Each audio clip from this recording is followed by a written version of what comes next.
How's it going? You know who I am, and yeah, let me make one thing clear. I kind of called the finale of Beyond the Boundary before it even happened, but hey, in terms of how the show ended, I liked it. It was pretty good, and it was pretty. It had a sense of charm to it. You know, with how it ended and how they played off all the episodes, it was pretty fun and it was pretty interesting, and it did keep my attention all the way to the end, minus their little moments of them taunting beyond the boundary and causing it to pop a few fireballs their way, But going from that though, sorry about that, but going from that though, I did honestly kind of like how this show ended.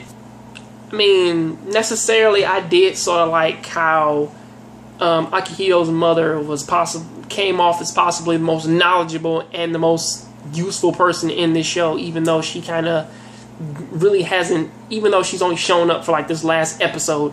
However, she did sort of distribute the cards.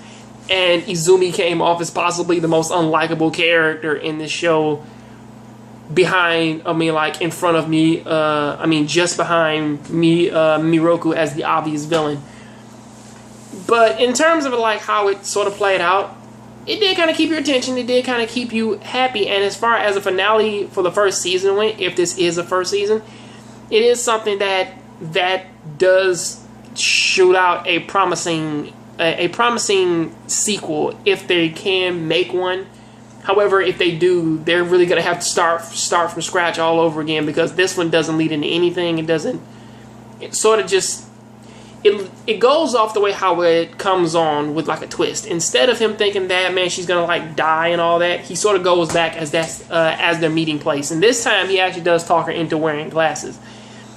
Aside from me talking about him fighting beyond the boundary and him regaining his Yomu half and calming it and taming it, so basically he can transform into it whenever now, or at least I would assume, it does honestly paint like a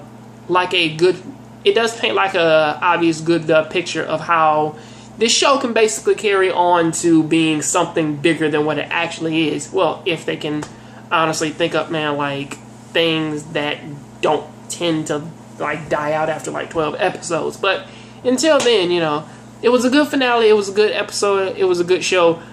I like it, and if they make more of these, which I don't have to resort to manga to watch, if they can do that, then hey, I'll keep on watching, I'll keep making videos, and I'll keep posting them for you. So yeah, you know what to do. Please rate, comment, subscribe, and yeah, thank you for supporting my channel. And hey, if you haven't seen Beyond the Boundary, I highly recommend the entire series to anybody who wants to watch it. So yeah, have a good one.